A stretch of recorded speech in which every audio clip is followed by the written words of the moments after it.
Hey, it is Wednesday and we are on time. We're not on time. We're not on time. And just a few minutes ago, he was telling me that I was a train wreck. I don't recall that. Hmm. I think I said mess, Okay. general mess. Same thing. I don't know. The reality is that we're here. It's Mhm. Wednesday. There's so much to talk about. We're going to have a lot of great guests soon. But tonight, you get to listen to all of our musings. So what we've decided to do is have musings on Wednesdays. And we're going to pre-record our guests. Well, that's true. Although we will have live guests at some point, probably. Yeah. But for now, We have a lot of international ones, though. So it's hard to work around those schedules. yeah, that's actually true. Because if you have people who are literally 7 hours ahead, and Yeah. that's all of Europe, or if we're dealing with, it's been great. We did have one interview with Dr. Khalid Mhm. in Egypt, and God bless him for getting up at 3:30, In the morning. 2:30, 3:30 in the morning Yeah. just to work with us, which is great because we're going to go to Egypt, and that's on our ArchaeoX website. We're going to go to Belize first, but the reality is that when you interview someone that's in a different time zone, it is really hard to get them live because, well, it's 7 to whatever the other side of the earth. We haven't interviewed anyone in Australia. 7 hours. Yeah. But it's 7 hours between here and Egypt. Yeah, which isn't too bad, really. No, but I mean, that's you add an hour to that, and that's like a U.S. work day. You know what I mean? Like if you go by normal time. Yeah, but they're not working, they're resting, they're hanging out. I know, but what I'm saying is it's just hard to coordinate schedules when that's an entire work day. Oh, you're saying that there's a work day between their work day and our work day, Yes. which case it maybe Like they're everyone's off time. finishing up their work day and we're starting our work day. So unless you catch them in that window where they're ending their work day and we're starting our work day, then 2 trains leave the station. just like SOL. Yes. What's important is that you get our exclusive undivided attention. And we have so many things to talk about. Starting with copper in Michigan. Okay. So for those of you who don't know, I was excited to go to the Ancient American Artifact Conference, which has been going on for 20 years at the invite of our other co-partner, which is Tom Elmore. Mhm. And he and I were invited to speak in Upper Michigan. I was excited about that. However, I was more excited because Michael Cremo was physically there. And Michael Cremo, So sweet. he is so wonderful. So wonderful. And he's in his 70s, and he literally had the booth next to me. So as excited as I could be as a human being, Michael Cremo was there, which means that we had someone who has spoken so long for so many decades on ancient human antiquity, actual paleoanthropological finds, which means actual universities finding human remains that are millions of years old, which are beyond what has been said about human antiquity, right?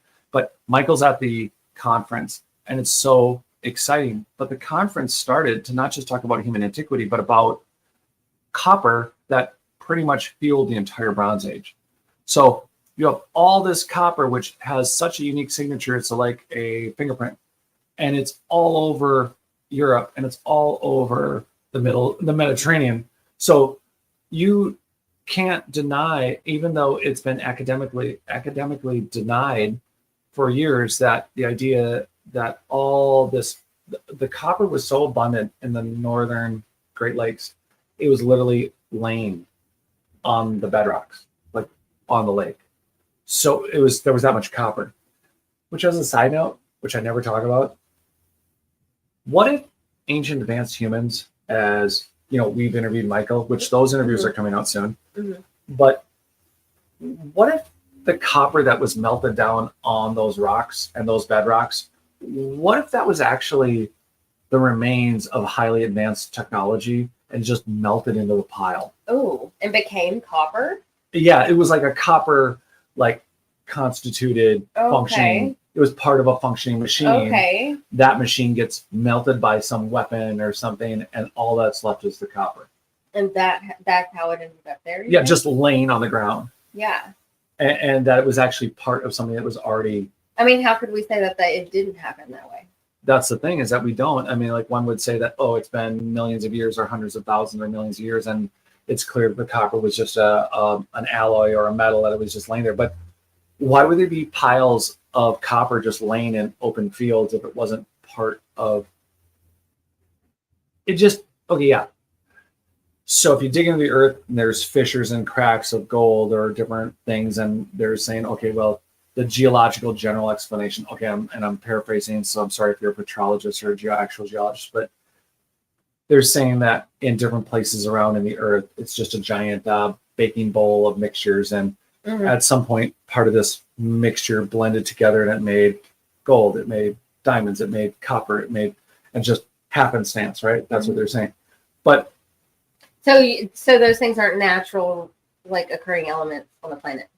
True, but why would there just be piles of melted, like piles of, like, oh, it's just open copper piles. And no one ever addresses the fact that, again, if it's truly ancient human antiquity, yeah, dust and things, like whatever melted or fell apart. Why wouldn't that be part of an older construction? But I never talk about it really, because most people are like, yeah, there was so much copper was just laying around, and it's like. So this is this sort of the same theory, like you were saying about, like we were driving down the road that day, and you were talking about, you pointed out how they were crushing up the road, digging up the road, and pushing up the road, and like it's going to be something else. Like all of that material is now going to be something else that at one point was the road. Yeah. And so, like you're basically saying the same thing.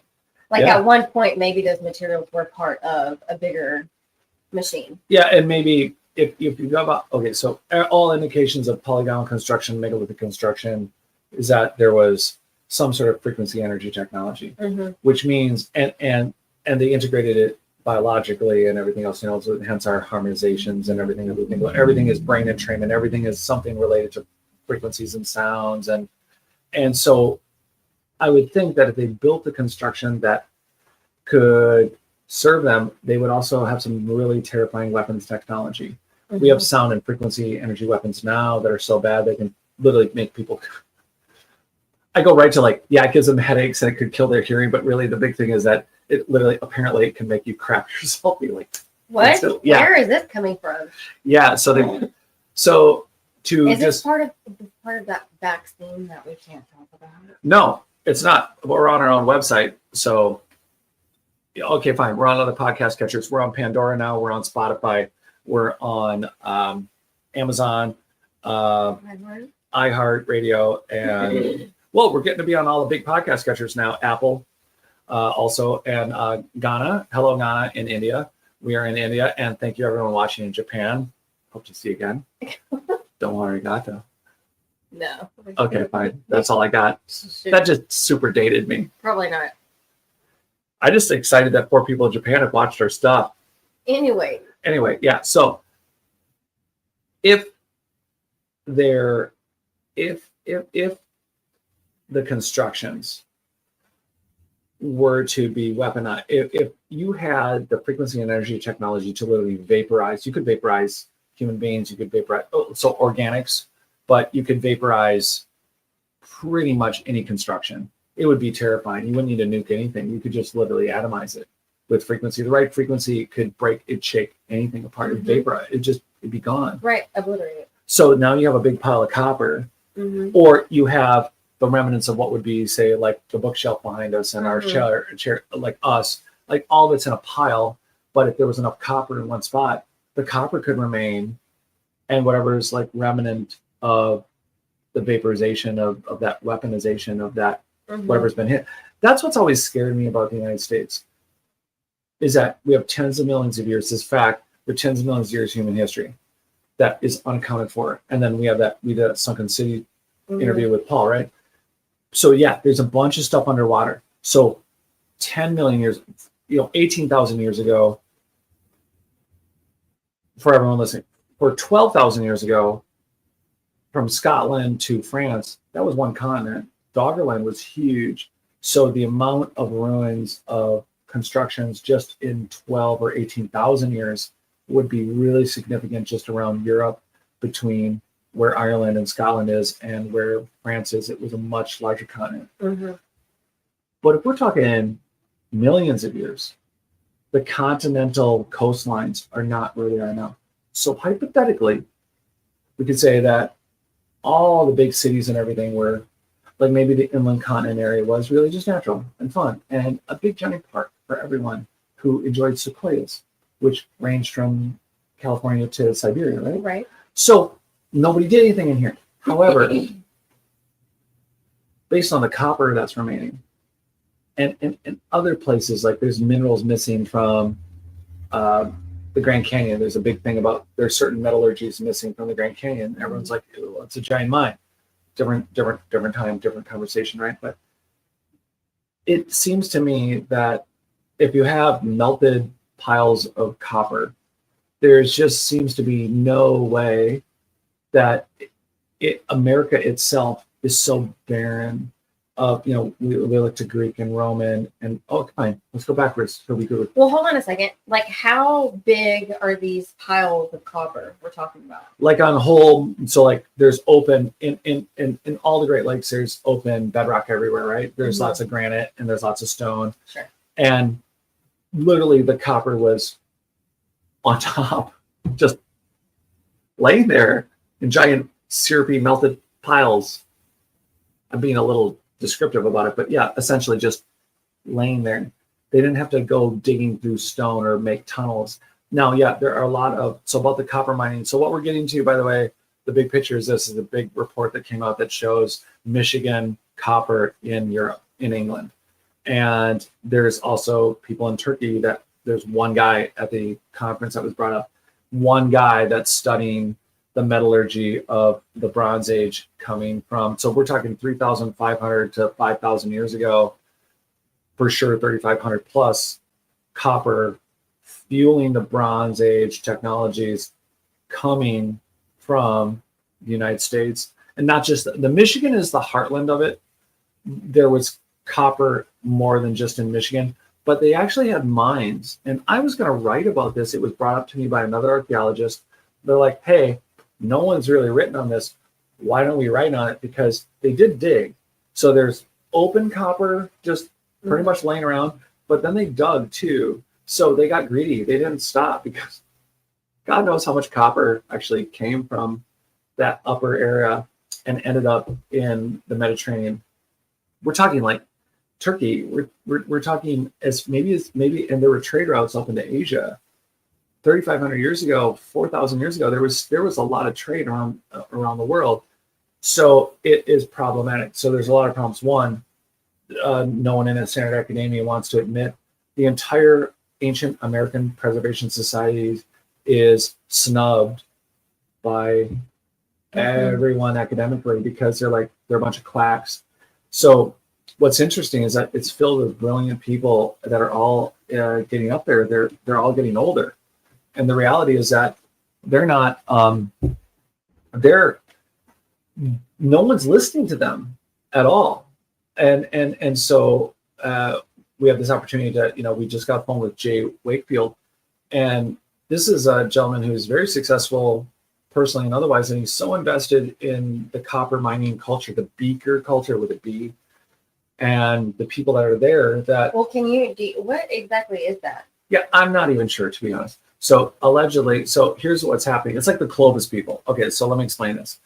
The Clovis people are anyone who is older than 12,000 years because apparently everyone came to America on a land bridge, which is not true. We have mastodon heads that have been worked on multiple times in the Northern Hemisphere, which include 45,000 years ago, 400,000 years ago, 1,000,003, 1,000,004, 1,000,007. There is Huitlaco in Mexico. There are indications of tooling and human sites that are 500,000 years old, 350,000 years old. We do not know our history. So we labeled, for a long time, academia said anyone before 12,000 years was Clovis. Now we have the Beaker people, which are, again, well, they can't be Phoenicians, which they were. They can't be Vikings, which they were, which Vikings are way newer than Phoenicians. So if you're 3,500 years ago and you're traveling, or 4,000 years ago, traveling to the United States and doing mining, we're talking a culture that does that we have no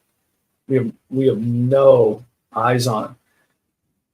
We are going to interview Crichton Miller from Scotland, which will be coming up hopefully for everyone here soon enough. But he considers himself DNA wise Beaker. So I'd like to talk to him specifically about. Yeah, absolutely, and learn more about it. Yeah, like does it mean that they're more Mediterranean? What part are Yeah. they Phoenician, or are they more like Right.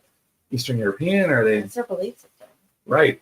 Yeah. Well, and there's the thing is that we find petroglyphs and they call them frauds, they call them fakes. There's indications of Mayan activity. One of the main Ancient American Preservation Society people that is friends with our friend Tom and partner Joe, she has what she thinks is a Mayan pyramid structure on her land in Upper Michigan. So the Mayans were mining copper out of that area. Why not? 3,500 years ago, all day long. So you have the Mayans, the Right. Phoenicians, and a whole bunch of other Europeans all there thousands of years before Romans ever existed. That's wild. Isn't it? That's so wild. Yeah. What do we do with that? Yeah, because it changes our entire paradigm on history. Yes. What do we do with it? I know. And so right now, in fact, Joe's invited us out for a birthday party, which hypothetically, since our Belize expedition is in July. in July, so we're going to take people to Belize. You can look on the website, but Joe invited us out for one of the big people's birthday parties, and she has a massive amount of land, and she's pretty sure a Mayan sun temple on it, and Crazy. yeah, so they were definitely doing things in Michigan, and then it's like, why not trade with the Phoenicians? Or it's like, and if it's Mayan, it's like, why wouldn't you hear about it down in Belize Right. or down in Guatemala or somewhere within the Mayan Empire? Or Mexico, And yeah. then it's like not a big trip to go. Well, it is a big trip. I mean, but that's kind of a big trip from like Mexico or Belize or Guatemala up Isn't to Yeah. Michigan. yeah, because you're going by the Great Lakes, and Yeah. you're definitely sailing there. But they're doing this work, and now you have this big deal article. It's on Twitter right now. There is clear indications of metallurgy in England in Otzi. They're showing that it's from Upper Michigan. Otzi's with the famous frozen Iceman. He is he had a copper axe on him, and they're pretty sure the copper came from. I mean, this is a guy. Michigan? Yeah, from Michigan. Stop it. Yeah, and he's from he's dead frozen in the Swiss Alps where they find him, Yeah. and well, I don't remember how many thousands of years old, but he was old, and clearly it looks like it's probably Michigan copper. So so how long and how many thousands or maybe tens of thousands of years they've been digging? But what's important is that what we're dealing with then is that you got the Beakers traveling from like Europe to here. Mhm. But who were they really? And why call them the Beakers? It's like Clovis. It's like you're just not assigning a name to the genetic codes that you're refining, right? Right. So it's kind of made up. But then you have this actual copper culture which defies standard academia Mhm. completely. And the thing is, it'd be one thing if it was an opinion or a thought. It's another thing of the actual scientific metallurgy. So how long do you think we're going to be able to keep this up? Like, how long do you think we can academically continue to move in the direction that we're moving without any sort of course correction? Like, how long do you think we're going to be able to keep this up before we have to start rewriting history? The joke is, the old joke is, archaeology changes at the rate of the death of one archaeologist at a time. The paradigms. That's the joke. And it's not really funny, but that's what they say. It's that it's the death of one archaeologist at a time. And that makes it basically impossible for the paradigm to shift. Yeah. The problem is that we literally are standing in front of there's that, in Texas, there's that huge dead plain field where you simply have nothing but plains. Mhm. And it's kind of like standing in one of those 740, standing right in front of one of those 747, or fine, a field of them, and you're like, that's a 747. And at this point, you have standard academia standing on the side of the plane, looking at you, going, "This is a wooden boat."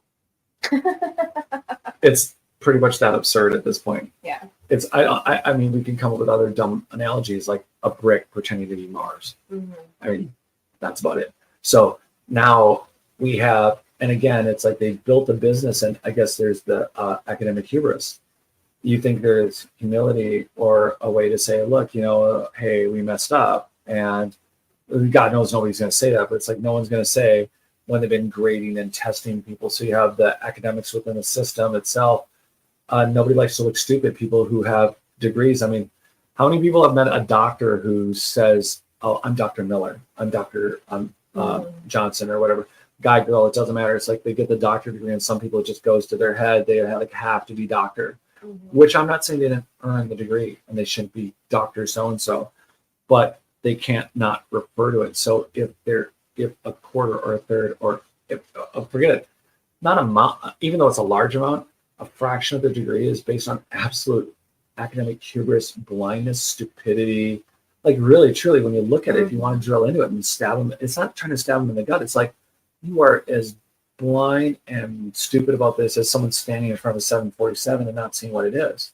And then deeply and in hundreds of pages labeling something that is a wooden boat that is a flying airplane. Mm-hmm. That's the level of missing the boat here. But what do you do with that though? So do you feel like the people that actually see it are the people that are waking up? Or do you feel like it's just, do you feel like more just, you everyday, we'll call them gym pop. What? I don't know. What is that? I don't know. What is that? Like general population. Oh, thank you.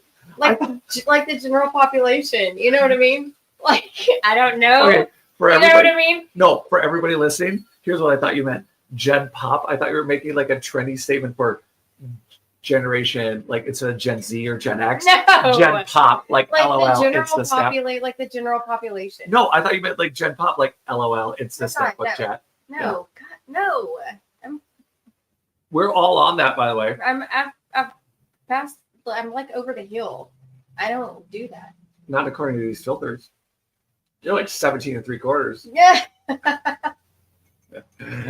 Anywho, what are we talking about? We're talking about the fact that there is just academic hubris everywhere and general population. That's something true. About that. What was I saying?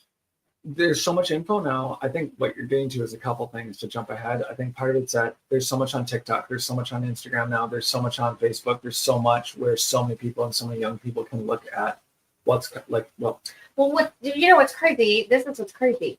So after you it's like you work on your undergrad, right? Mm-hmm.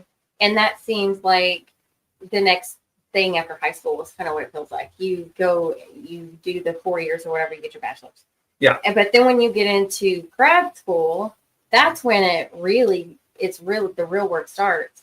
And then in grad school, you're taught to question everything. You're taught to, like, all of your information's got to be peer reviewed. You can't just take somebody's word for it. You can't just get it from the Google machine.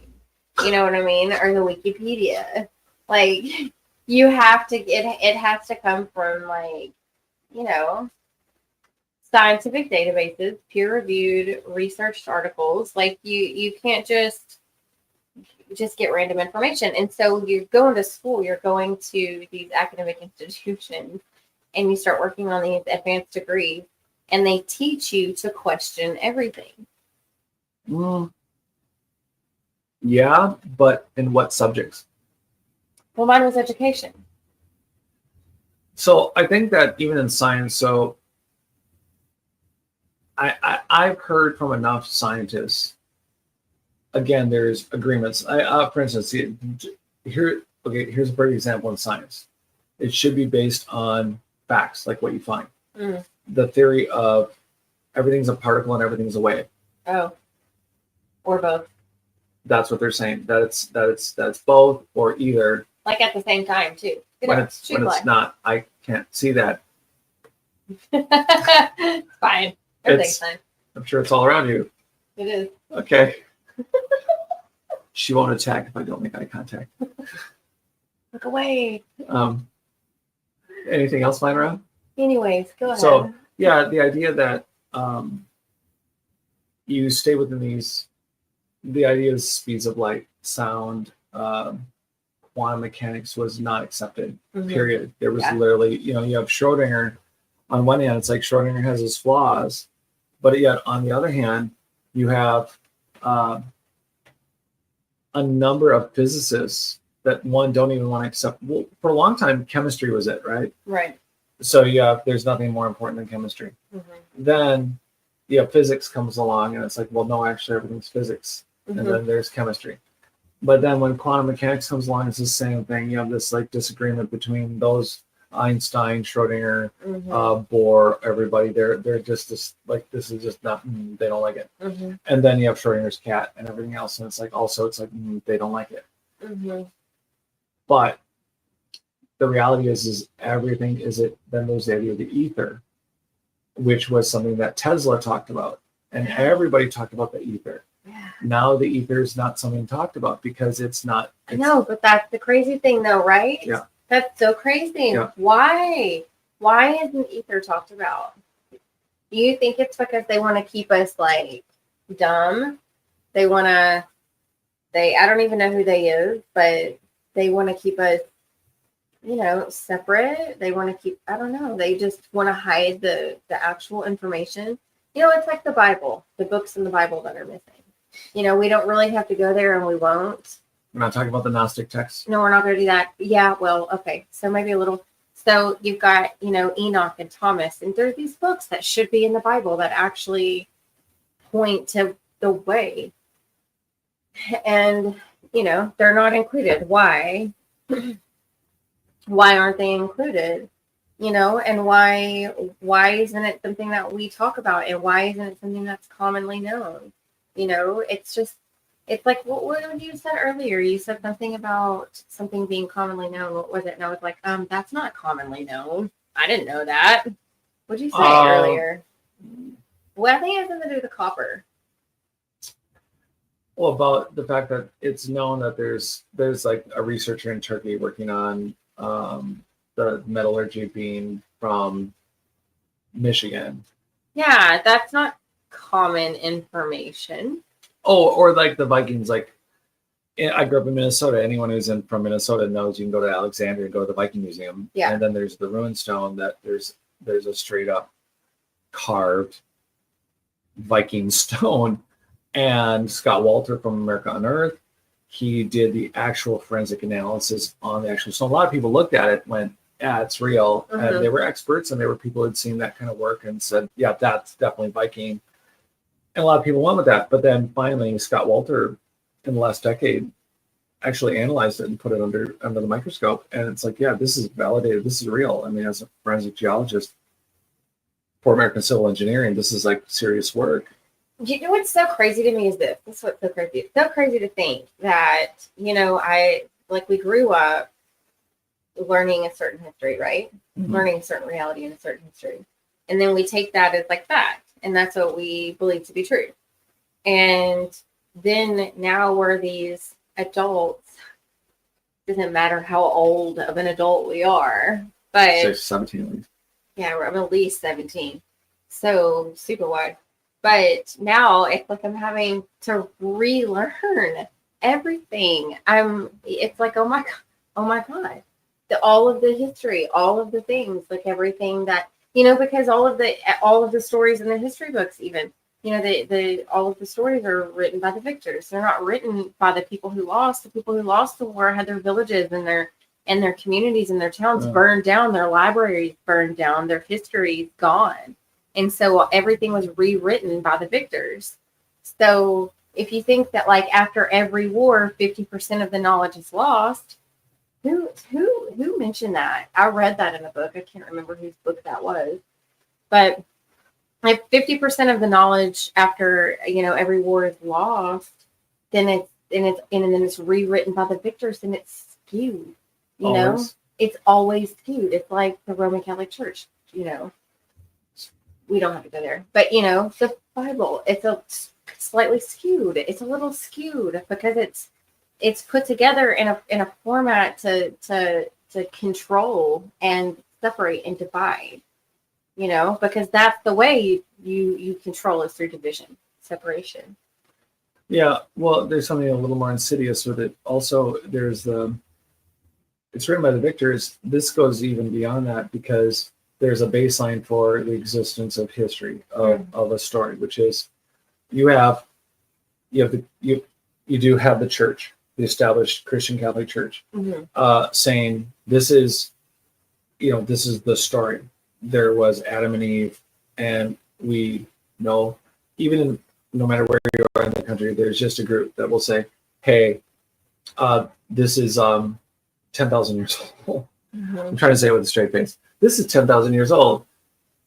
And therefore, there's this desire to not let anything that goes beyond two people, Adam and Eve, growing into somehow the entire human population, which genetically wouldn't make any sense. But if you tell a story, so it was hard, academically, even as we grew up, there were supposed to be just cavemen. It's like, okay, fine, maybe there were some cavemen between Adam and Eve. Somehow there was still Adam and Eve, but there were cavemen, and then we end up with Samaria. And that isn't okay, because if you have millions of years of human history, and at a minimum tens of thousands of years, so you already have an issue academically with the Judeo-Christian belief system. If you have tens of thousands of years, so even if you only have 200,000 years old of humans, they're not Adam and Eve, they're Neanderthals. And so then you have Neanderthals. So here we have Darwin, right, which is the first break in the Christian church. You have a scientific community saying, listen, there's clearly indications of human evolution. Okay, that in itself is literally a theory. If you have millions of years in human history, which is exactly what has been proven by paleoanthropological finds, that defies the Darwin crowd. So it's a big enough deal that this is what sucks about what we're talking about. There's always a spot to keep rewinding. Can I rewind? Sure. Take us back. Here's the problem. There's a divide. I wish the map was up. There's a divide between continental Europe and Africa and the East. So what you have is a somehow predominant Judeo-Christian culture says, okay, well, we believe in Christianity, which means that there's an Adam and Eve and they're 10,000 years old. Okay, but then we have this absolute find finally in the 1800s. So we believe this system, it gains popularity. There's other systems, Buddhism, Hinduism, whatever. But the system stays so ingrained. By the time that somebody like Darwin stands up and says, we were monkeys. Hell, we could have said we were salamanders. Whatever. For him to make a... he's not the only one, by the way, that the dinosaur crowd did it. I could tell you about this. So okay, this is how academia gets it wrong. I am going to bring this up. So here's what happens. By the time Darwin comes along, first off, and says, we might have come from monkeys, the point isn't whether or not we came from monkeys. The point is that he presented a theory that was plausible enough to defy Christianity, which was now involved in politics, which is now ingrained on every collegiate institution. So the ability, even though you're learning things every week in science and you're supposed to, or in class and you're supposed to question, every Sunday you're being told not to question. You're being told to just believe. Right. Yeah. So have faith. Yeah. Don't question. Because Satan's making you question. You're going to go to hell. Yeah, but Satan's giving you the chance to question, but you're not supposed to question, right? So that's your Sunday, even though during the week. So when Darwin comes along, it's a solid enough theory. It's a theory. And everyone's like, it's a pretty good theory. It's a good enough, it stands up enough where they're like, we can't, which of course it ends up in this huge fight, right? But it's a great theory, but it's a theory. So then to get that theory on the beach, if it's a war, if it's a landing zone like Normandy, to get any beachhead on this theory to then further simultaneously from the 1700s on, they're finding paleoanthropological. So there's not exactly archaeology or not, but you have paleoanthropologists, you have anthropologists, you have historians, and sort of archaeology. It's a new thing, right? In the 1800s, it's like they're just making it up, right? Mm-hmm. Before it was just called grave robbing, I think. They're just stealing shit. Just, I want that. It's like, do you want the gold? No, I want this giant pillar to be in the park at Paris. And it's like, okay, how are we going to get over? No idea. But we're going to steal this multi-ton obelisk. You know, they were just stealing shit and statues and whatever. So they were just going to town. Didn't matter if it was jewelry. They just like whatever. So you have this group now that's finding out of almost, they're forming what archaeology is going to be. So they're finding bones, but they're millions, they're hundreds of thousands, and they're millions of years old. And everyone's like, okay, no big deal. But Darwin comes, well, one, there's Christianity. So it's like, first off, that ain't going to fly. So we're just not going to bring it up. Darwin comes along and it's like, this is a theory, a theory that all of us bitter atheists can get on. And it's like, but you're bitter atheists, and it's like you're just getting on a theory because it's a theory, and it's an up you to like the religion you grew up with. And I grew up Catholic, so it's like I get it. But if you have another, not theory, but factual system of tens of millions of years old, millions, hundreds of thousands of years that are way beyond the theories of evolution, now it's problematic. So the actual scientific finds are showing something different than what they want to perpetuate as a theory. So that is also problematic, but it's happened in other sciences. But that's what I'm saying though. What are they to do with that? Like when the scientific finds are different than what they're teaching in theory, like what do they do with that? And where do we begin rewriting the books? You know what I mean? At what point do we, because it's becoming harder and harder to deny the truth. It's becoming harder and harder to turn a blind eye to the evidence, the actual findings that are contradictory to what's being taught in academia. So at what point does the system say, okay, maybe we need to take a step back and rewrite a few things? Well, I have a question for you. Okay, shoot. Yes. Yeah, give it to me. What is it? You own one of the most prestigious and successful institutions in the world, and it's called Harvard. You have billions of dollars that you can do whatever you want with. You can decide the value of anyone's degree, career. You influence governments, you influence society, you influence private corporate institutions. I mean, you are literally you have a hand in not only what people think, but in the economics of the world, right? Okay. But you're also a massive campus with online digital presence where people take classes all around the world. You have physical campus, multiple campuses that are also occupied by multiple Western Christian religions. Yes, there are Hindus and Buddhists and everybody else, but they don't care. Not really. I mean, they're chill. They're willing to do their own thing, right? But you have churches worth millions of dollars.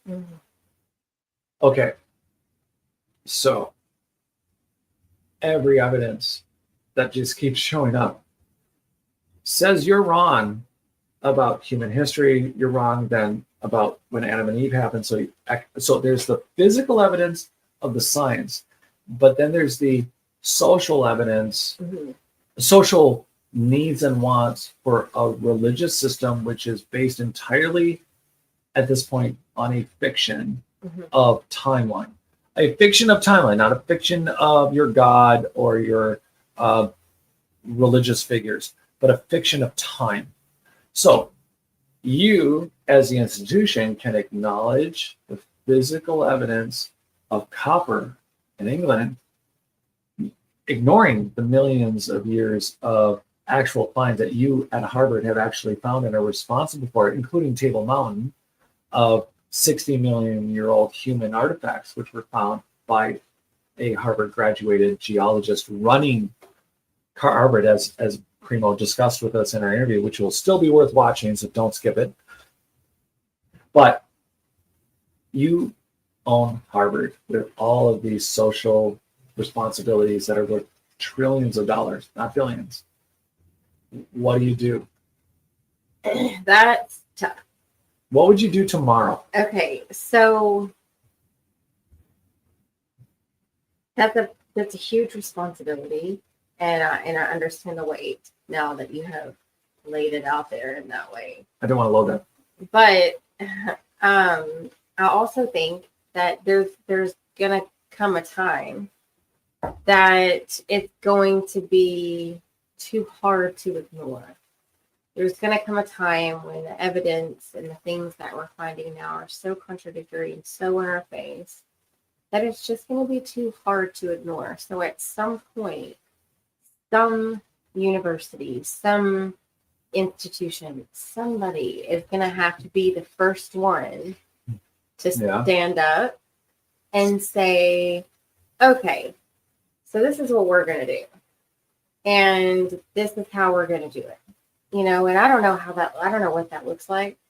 I don't know how that you implement something so drastic, change that is so big and so massive and so drastic. But I think that at some point, it's going to be so undeniable and so hard to ignore that somebody is going to have to be the change maker. Somebody is going to have to be the first one to stand up and say, okay, so this is what we think, and this is why we think this, and this is what we're going to do to course correct.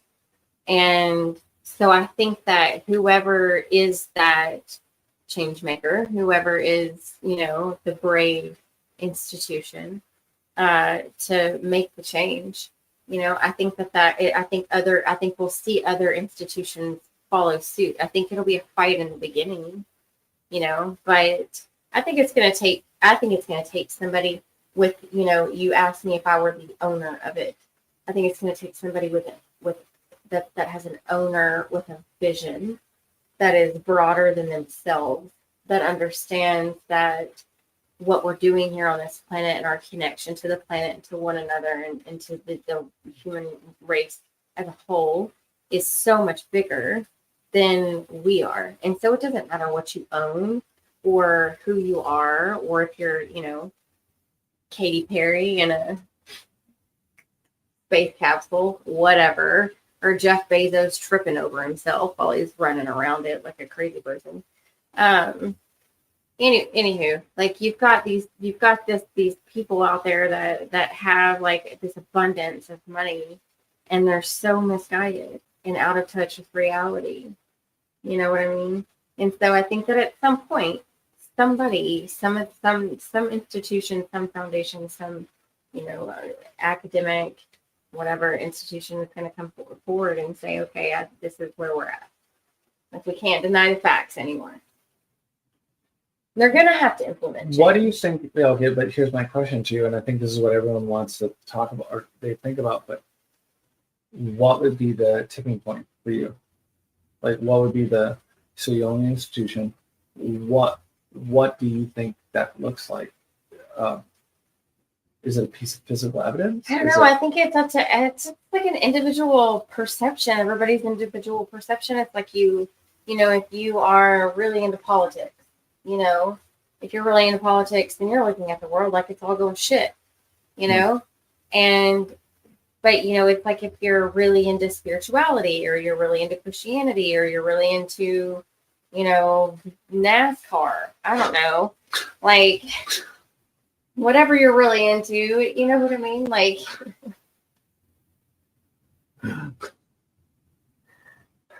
I'm listening. Yeah, sure. Matchbox cars. No offense to anybody to NASCAR. She just means all the events. All of the things. All of the She things does really that mean you all the did. events, but it's all right. But I do too. It's like, no, it's not. It's great. It's so great. Fast cars. Yeah. Everybody loves them. Tokyo Drift.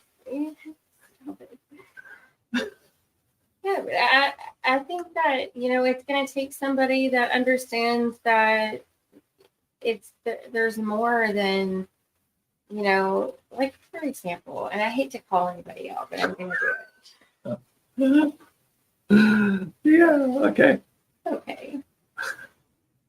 This damn Blue Origin. I'm sorry, but You're really going to bring this up? I am, because this is the Okay. thing, is they burn like 50 million. A lot of fuel.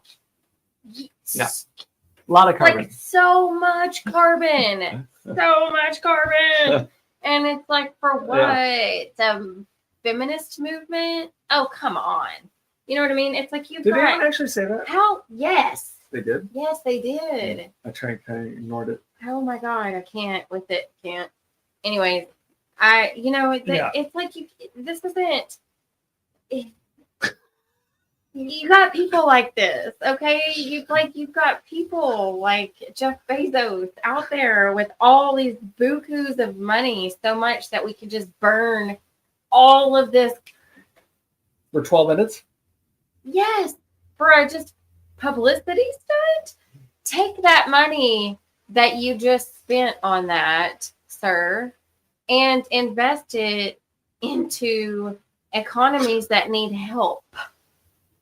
You know? Okay. That's all I'm saying. That's all I'm saying. You know, so the point is it's going to take, in order to really induce change, it's going to take somebody at the top of an organization that actually believes in something bigger than themselves. That it's not about marketing, it's not about publicity, it's not about whatever it is that was.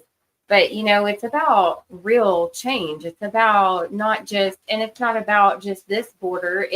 There are no borders. You know, there are no borders. It doesn't matter if you're doing work in Central America, South America, you know, in any America. If you're doing it in Turkey, you know what I mean? If you're doing it in Turkey, I know there's only like 3 of us, but whatever. If you... That's not true. Keep going. It doesn't matter where you're doing the work at. If it's Africa, you know what I mean? Like, it doesn't matter where you are. Like, if there's no borders, if you've got the resources to help, then you just do it. It's no different than if you're running an institution.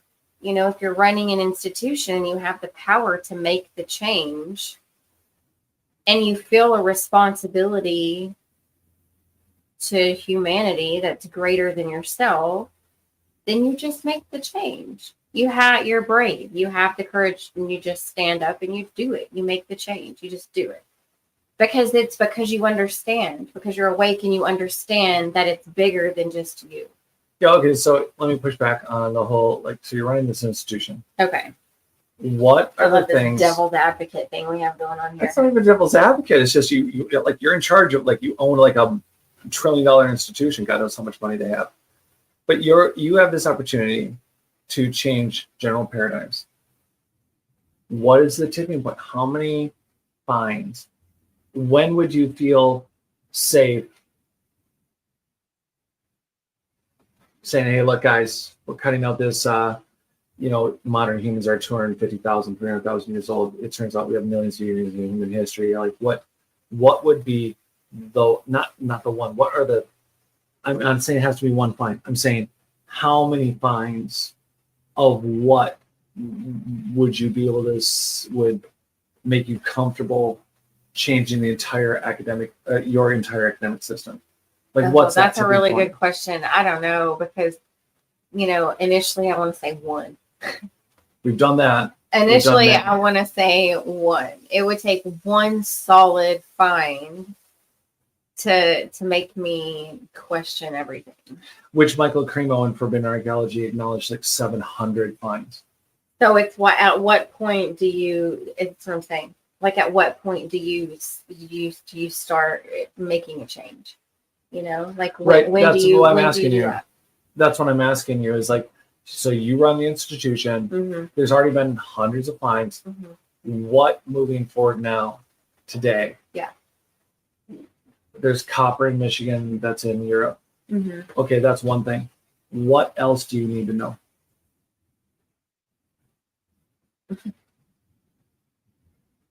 Like I how think there's just been so much. We've just found so much, you know. it hasn't changed anything. No, So we've there have been giants recovered in the United States, swiftly taken off by the Smithsonian. I'm pretty sure they're in a basement somewhere there.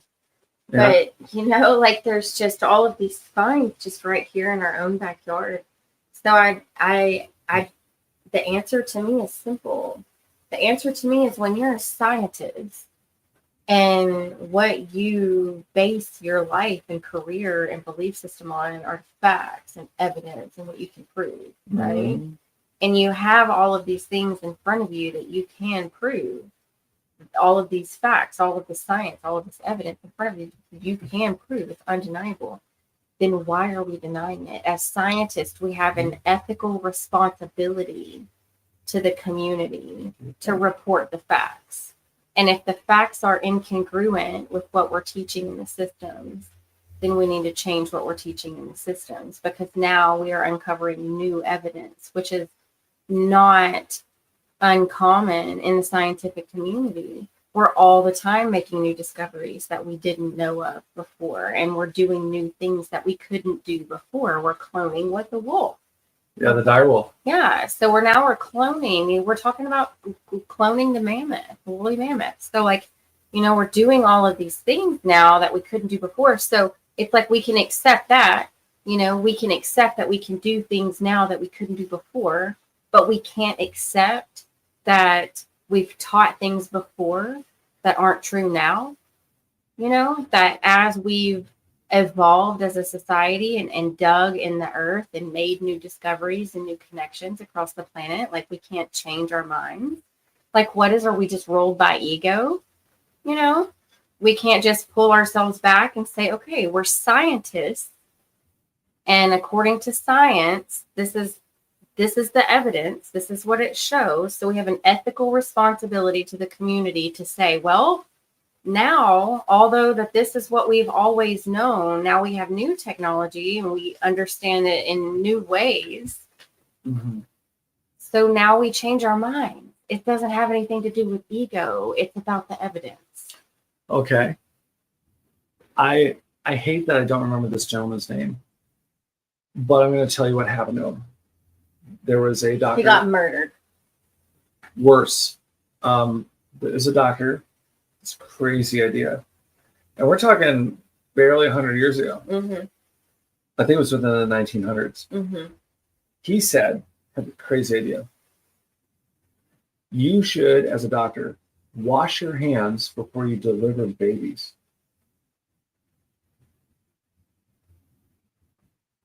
What do you think of that? That's sort of common sense. I think we wash our hands and disinfect and scrub really hard and put on gloves and then scrub over the gloves and then put gloves over those. Like, so right? Let me tell you what happened to him. By standard academia, he was told he was nuts. Okay. They put him in an insane asylum where he ultimately was so depressed and so maltreated, he was killed. He died in an insane asylum because they literally said he was insane for saying that. Insane. And now it's common practice. Yeah. It's like, duh, why would you not? So the scary part is that that's just disgusting. Yeah, and you are alive and you have children because this guy said you should wash your hands. That's awful. Okay, that's the standard academia that won't accept the already probably likely.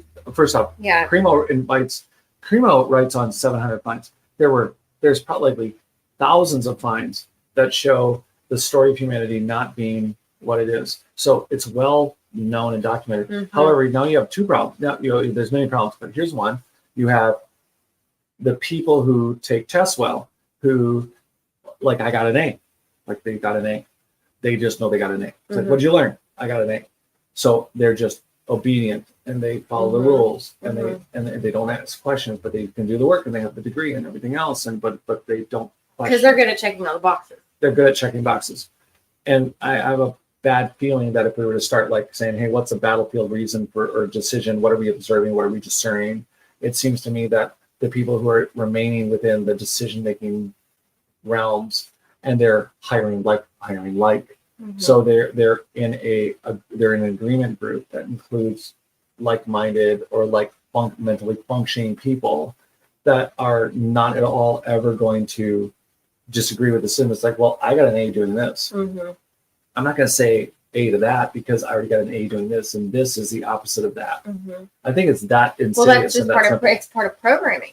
That's part of programming. You're right. That's part of that. It's something that, that's been, because a lot of these classes that they take, like not just a foundational class, you've got your foundational classes and then you've got classes that build on that. So they're taking their foundational classes, especially if you get advanced degrees. When you get advanced degrees, then you're building on a massive foundation, right? And so it's once you get all the way through that, trying to deprogram it would be really difficult, I would think, you know, especially if it's anything in the sciences. It would be really hard to deconstruct everything that you've learned in your mind makes sense. Like if you've learned it, you've studied it, you've understood these processes to work a certain way, and then all of a sudden it's realized that these processes don't work that way, they work this way. It'd be really hard to accept that if you've spent, 6, 7, 8, 9, 10, 12 years learning these biological processes function this way. And this is therein lies the issue. Is like, so this hypothetical I put by you. So you are the most powerful human being. You're not dealing with a council or anything. You control Harvard, and you could change on a dime. You could put out the facts. You could put out all these facts. You could put out all this information on that already literally exists, and say, look, this is the story of humanity. It's millions of years old, and there's clearly different epochs of human civilization, which we are going to need a non-existent nano-archaeological team to look at the dust, the particles of what is likely inevitably a more advanced human society that is now missing. So whatever, all the details, blah, blah, blah. But it's like, how do you bring it up? I may call my buds over at Yale and Princeton, and see if they want to grab a scotch and ask if they want to get on board, with me. Like I might do something like that, where we could there's some sort of united front. So there's multiple universities stepping in at once. I don't know. I might call my buds in, like calling the Calvary. Yeah, I try to do something collectively. I think if you can find the right awake people inside of these institutions, like it's got to be the decision makers. So you really have to, like, if we're really wanting to make changes inside academia, then it looks to me like we're going to have to infiltrate the decision makers and start helping them wake up. Maybe you could fire them. You could fire them. You could fire a bunch of people and put conscious people in their place. That's really what it's going to take, I think, to really make a change. Is the decision makers, the people that are, that are responsible for making the changes, that have the power to do so. It's going to have to be conscious, awake people that understand what the mission is here on the planet once you wake up. You know what I mean? And that is simply experiencing and living, of course, evolving, but also living in truth, and authenticity. And we're not doing that. No. So what I keep looping in my head, and this has been a practice for me for a while. So the reason I'm asking you this is it's the same thing that I've been thinking about for years, which is even if you had the ability, the power to literally, you could just go on your computer and just delete all the classes, delete all the curriculums. You could change whatever you want. You have, when you say decision makers, I think you have a key point. One is like, it's not the decision, it's the ants and the, bringing all the parts of the leaves back to the mound. The thousands of instructors. Oh man, it really is, because I remember in Louisiana when they changed back in, I don't know, it had to have been like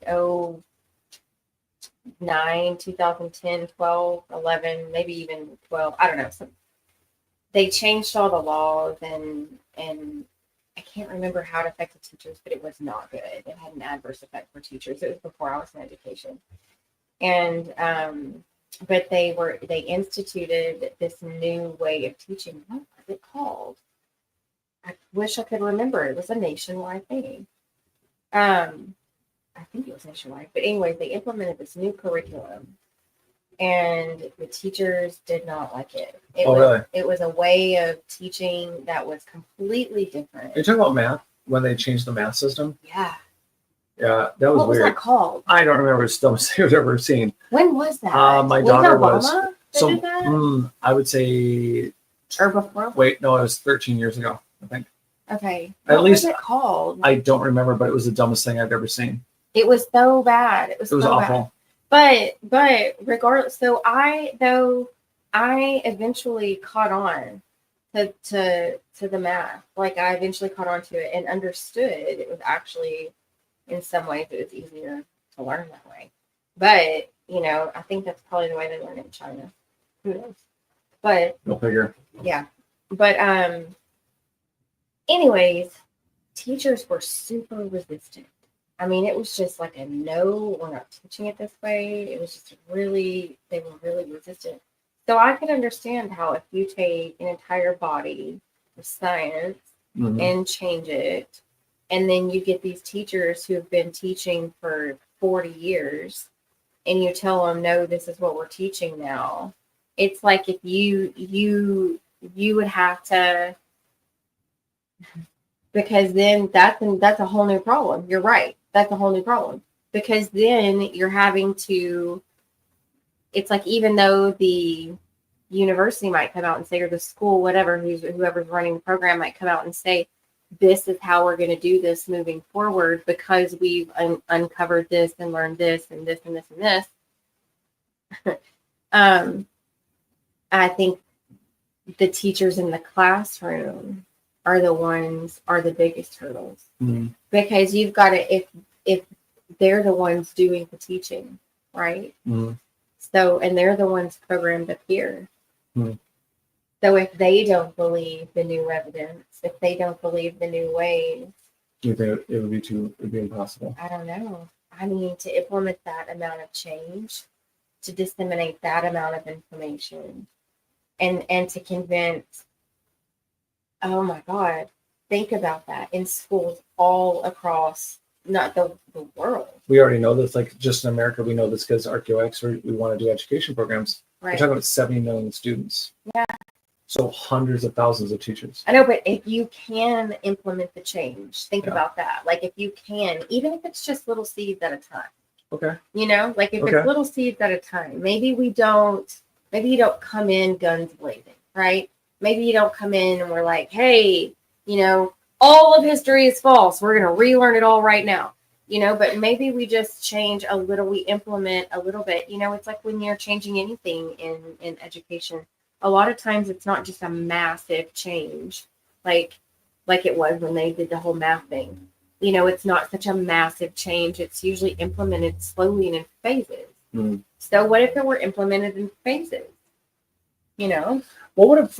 Here's the thing, though. It's like, and I'm saying this because I'm totally on board with you because you're like, this is the dialogue in my head. Yeah. And okay, so what would phase one?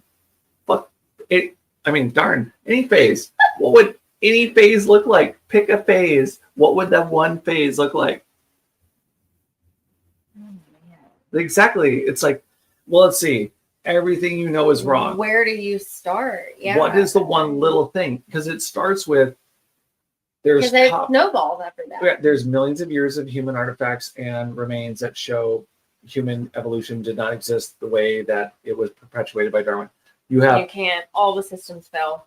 All the systems failed with thousands of years of literally 3,500, 4,000 years of copper from Michigan is already a massive. So then how do you do that? How do you do it then? How do you come in as a Harvard, whatever owner? You're King Dingling. Yeah, you do anything you want. Yeah, Harvard King Dingling.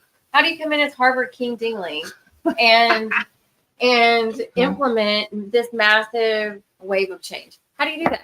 So basically, you can't. Like, how do you do it? You can't. Also, you have every single religious institution in the West Everything pushing on fails. you.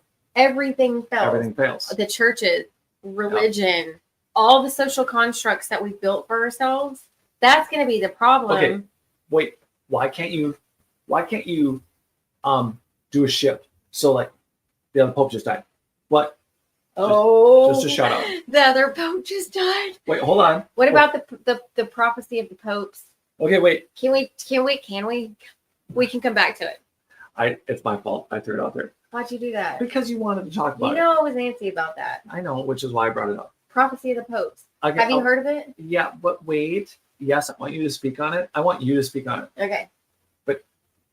Here's the thing. What is it? Well, it's important that we get to that thing because you're excited about Don't it. pop a bubble right now. I'm not going to pop that. Oh, What? okay. No. What? Where are you going? Why would I pop a bubble? What bubble do you think I might pop? What would be your worst fear? What kind of bubble would be the worst fear? What? The Pope bubble. Where are you going? I'm sticking with Copper? yeah. Education. Yes. Okay. What do we do? I'm sticking with religion and the relationship with the religious and institution. So here's the thing. Crumble. What? Just No. Okay. I'm making an argument for religion, by the way. Hold on. Forms? Yeah, hold on. I mean, for all of you listening about religion. Here's the thing. Yeah, okay. See? Listen. Okay. Listen, Harvard CEO King Dingling. Queen Dingling. Empress Dingling. Whatever. Go ahead. Whatever. This is how you can spin it. Okay. You can always say Satan is testing you. Or They okay, sent you to test me. right? There's that. You could say, hey, this is just a Satan's testing us thing, which is the most. Anyways, Okay. yes, or Or you say that you can, and this is something I've heard, growing up Catholic. So this is a really slick one. yeah. You could just simply say that God, it'll be, by the way, this is not exactly verbatim. This will be a variation of this. God is so great and big and vast that God would have a universe that would include all the things that would include aliens, would include multiple dimensions. Okay, so there's Because God is the universe, so God, of course, it would encompass all things in it. right. So, but you could make an argument that human history as we know it. Okay, I'm going to remind everyone of a book. Here's the book. I know this will lose some people. Thanks for watching. It's called The Science of God. So what this guy did was take quantum string theory. Oh gosh, here we go. Down the rabbit hole we go. God and quantum. This guy tied it together. So it's called The Science of God. Here we go, guys. But this book is like, Buckle up. hold on. No, it's pretty. Quantum string theory is simple. What we're about to get to for the time that we have left. Okay, here's the thing. So the theory is that, the mechanics of string theory, part of it is as you stretch time, Mm-hmm. so the science of God is a scientist discussing the logic behind when God says it was 7 days and 7 nights Mm-hmm. to create everything. Mhm. How would that work in reference to string theory? Because when you stretch time in our minds, it would be 24 hours. In string theory, if you were stretching time, it could be millions or billions of years. Mm-hmm. So his whole argument, and I'm not saying don't read the book, but it's been out there for a bit. So the whole point, one of the primary points of the science of God, one of the points is that you can make a very logical quantum argument that if you're using string theory, so there's the word of God. So there's like details of like, in the beginning there was the word. A lot of people skip that part. Mhm. Sound was first, not light. Sound, frequency, energy, vibration, ether, movement in the ether. Oh, Right. So Right. if sound, the thing is God spoke, but in reality it's like if everything is of the ether and the ether Mhm. is a field vibration, which is not something that actually moves. There's not like a wave that starts here and goes there. mhm. It's just one giant pool of water. It's all connected. It doesn't change. But the idea is that, okay, so there's this word, and then and the existence of everything is ether, and in the theory of it being a stretched moment of hundreds of millions of billions or zillions of years, you get as many days as you want. So the allegory of it being 7 days or 10 days or 5 days or 3 days, it wouldn't matter, because the whole point of the book was to discuss and break down how the quantum science aligns with the possibility of it being 7 days, which again, that's if you want to take it all literally, right? And you want to say, well, like, no, for the dumb human being, it's like 7 days. And it's like, okay, so the earth is 10,000 years old and dinosaurs are. It's not necessarily a dumb human being. It's just a program. Right. I'm not saying we're all dumb. Sorry. Thank you. I'm not saying that we're all dumb. That's not what was supposed to be taken away from this. Wasn't the takeaway. Where's Neil deGrasse Tyson when you knew? Shit. Anyway, so I did my own job.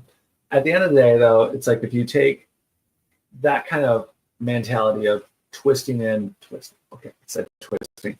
What I meant was complementary sciencing quantum mechanics, and with the 7 days of the story of Genesis, you can explain Christianity within those terms.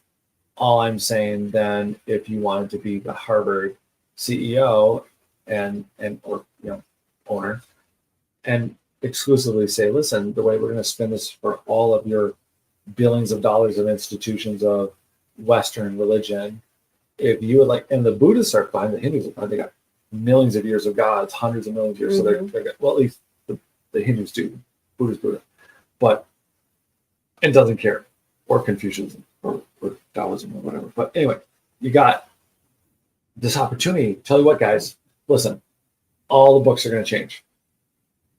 We can't help it. Too many famous people, Mr. Beast, too many people on TikTok.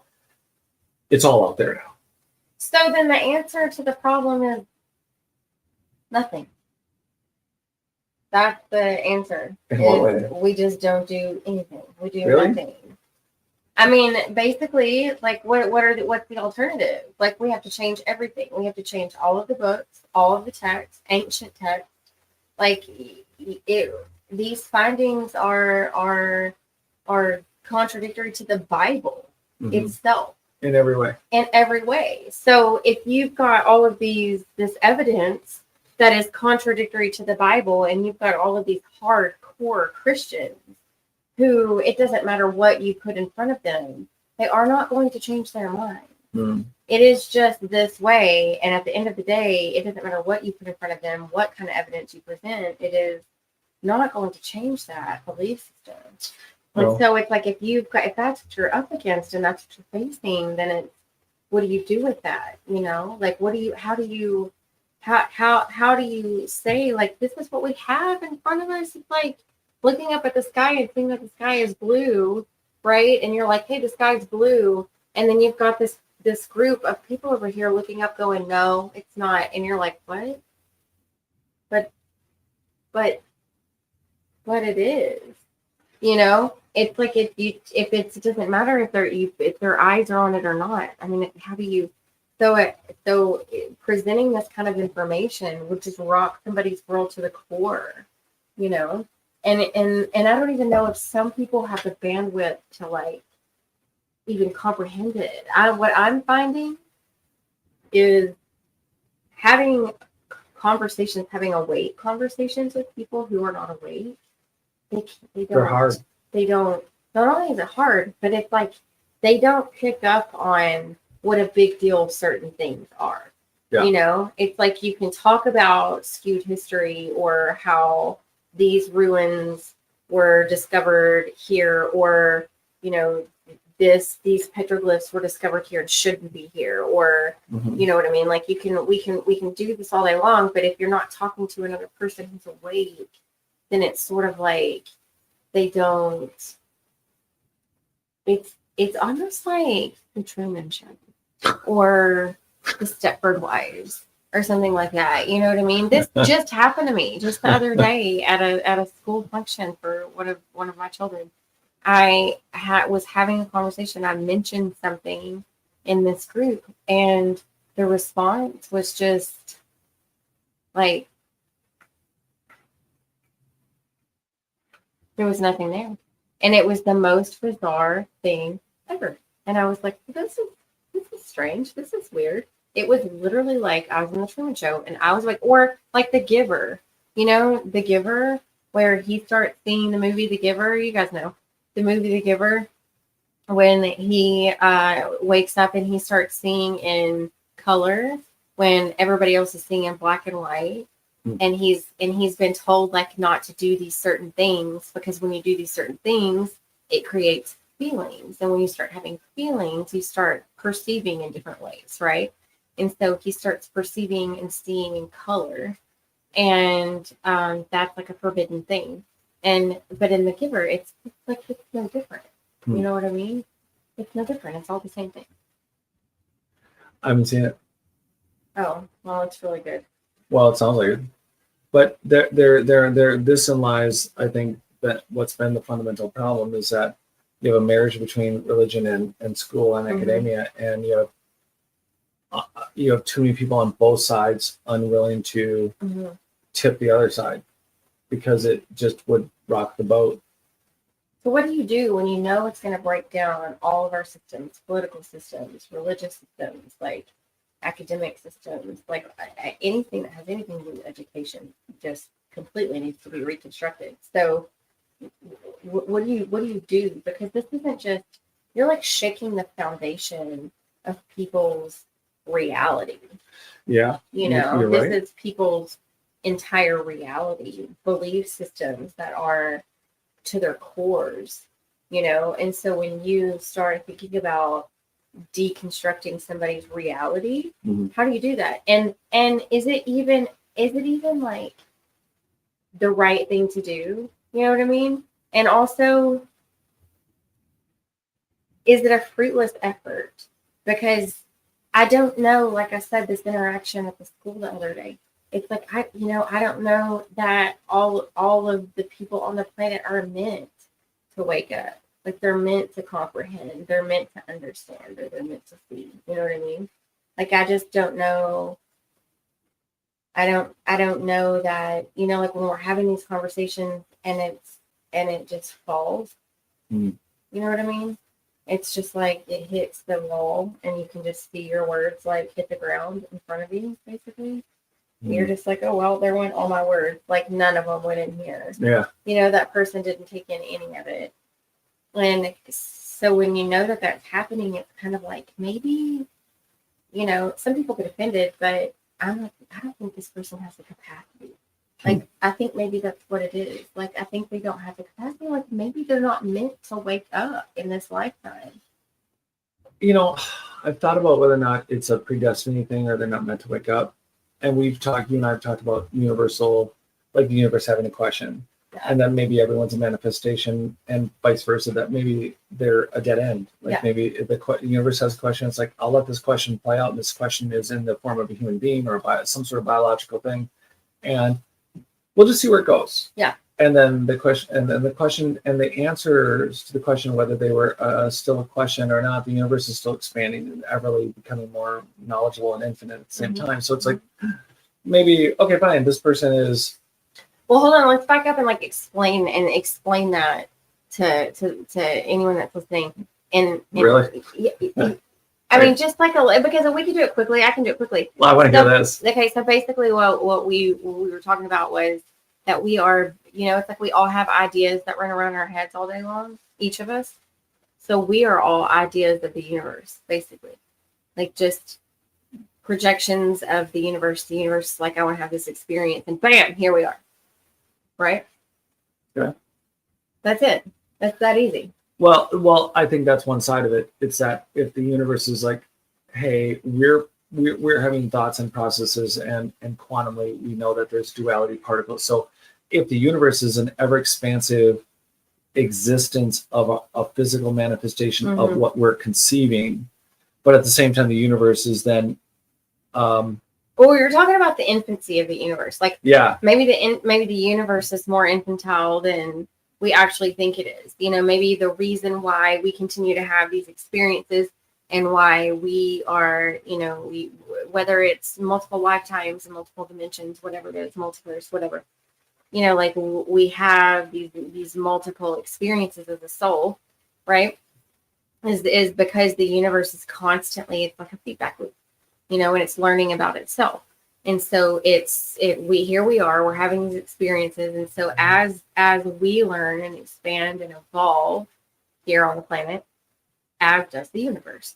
So the universe expands and learns something new about itself as we do. And so we were talking about how, like, that's kind of how we view the collective consciousness is, like we, as the collective consciousness expands as we expand.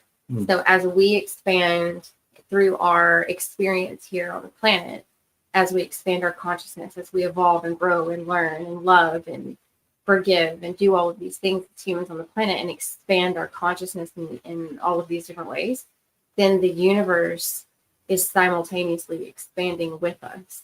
And so as each of us are learning and experiencing and doing this, the universe is constantly expanding.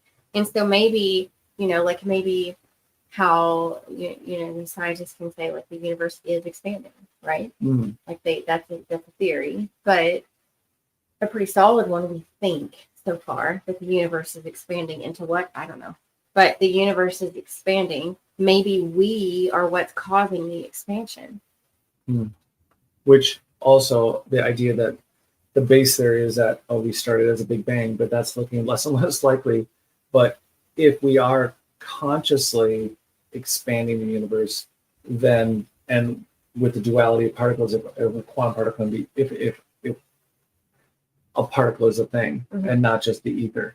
But if the particle can be in two places at once, then the newness of the infancy and the newness of whatever the new section is of the universe, as it has its own awareness and question, and as there's a new human to manifest the existence of that experience for that infinite universe, and that one's expanding. It's always expanding past where the universe already is. So the reason it's expanding may not have to do with the Big Bang. It may have to do with this consciousness side of it. And the more engines that are existing, the more it's being driven, which is great. But the experience right now, part of, I think, our awareness of our consciousness level is tied to our belief system and our knowing ourselves. So you and I can individually know ourselves physically and mentally and emotionally better and improve upon ourselves. But collectively, the practices that we're using to do that, whether it's our food or our meditations or anything else, we're only going as far as we think we've been, I think, unintentionally programmed to believe we can.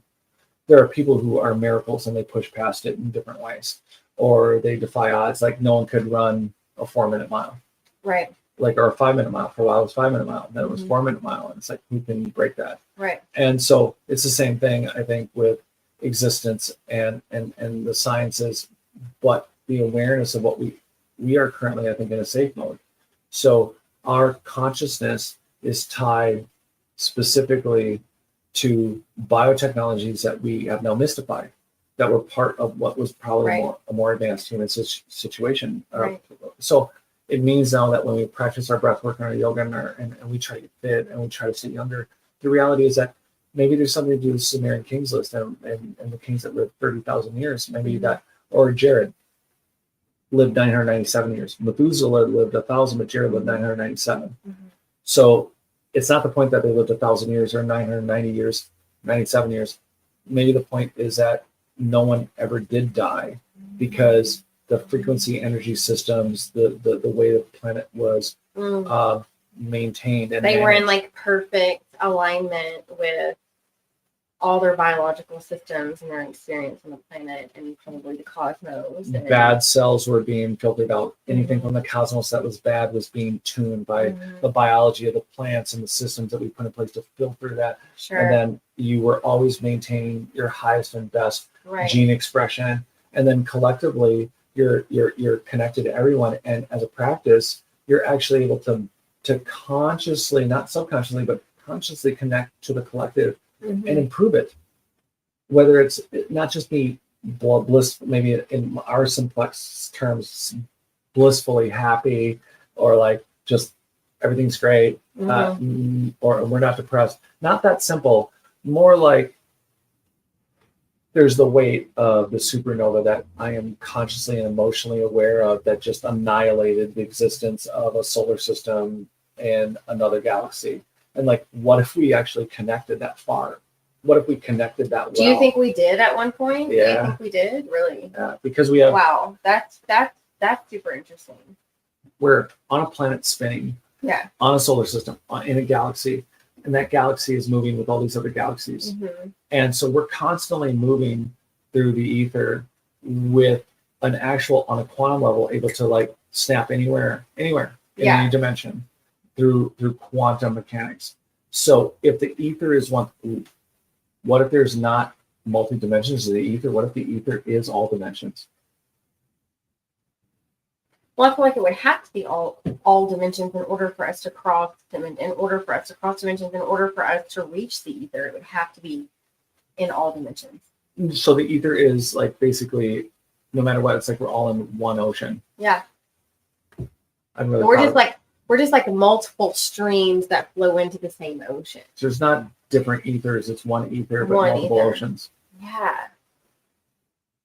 So this means, to me, in my mind, if you were a society that was aware of this and your frequency energy base, and you're able to maintain indefinite age, the infinity of it all as you're aware, I would think would be infinitely curious. Our ability to be actually aware of it would not necessitate boredom. Do you feel like that is part of the reason why you've got this society of seekers? You know, like we've got these people on the planet that are seekers because it's like we innately are ancestral, like maybe our ancestral DNA is calling to us, or there's some sort of, okay, so how do we explain this? So we have ancestral DNA, right? We have ancestral DNA, but then we have like multi-dimensional. Like, let's just say that if time isn't linear and we exist in multiple timelines, right? So we exist right now simultaneously as we exist right now, like in multiple timelines. Who are our ancestors? You gave me an idea. Okay. From your question. Okay. This is how this works sometimes. Here's. Okay, here's where are we on time? We're technically we're there. We're kind of there. Yeah. So we're gonna keep talking about this, even if you guys aren't listening. But we're gonna keep talking for a minute. What if, in our safe mode that we're in now, what if our former awake selves, the one that was aware of the full extent that we were of, consciously connected, not subconsciously, but actually aware of the connected collective universe, ether, the whole thing, the dimensions, whatever. What if we could consciously teleport wherever, and we're aware of all of it consciously? So now we're in safe mode. So those abilities still exist. Some people have different, like they can see some of it, they can feel some of it, they can experience some of it, and they say it's a spiritual thing or this, that, or the other, right? What if it's this simple? What if the drive to know any of this and any of it is because ultimately all of us are still connected to the whole thing, and our actual drive isn't an ancestral thing, it's an actual subconscious, actual conscious real-time awareness of what we were once, could feel, sense, and touch. And it is not a was, but it is a system that still exists, but our dormant safe mode abilities are still there, and every now and then we hit the static the right way or whatever. No, that makes total sense. The question is, though, is why is it dormant, and who caused that, and why? This is where we talk about what happens next week, right? Or shows that are coming up. Yeah. Stay tuned, folks. Because we have our trip into Belize in July. We are going to have some great guests coming up. We're going to be releasing more shows. And I don't think there's anything else to cover right now, is it? I think you got it all. Okay. Thanks for listening, guys. We'll be back next Wednesday. Yes, I will say goodnight.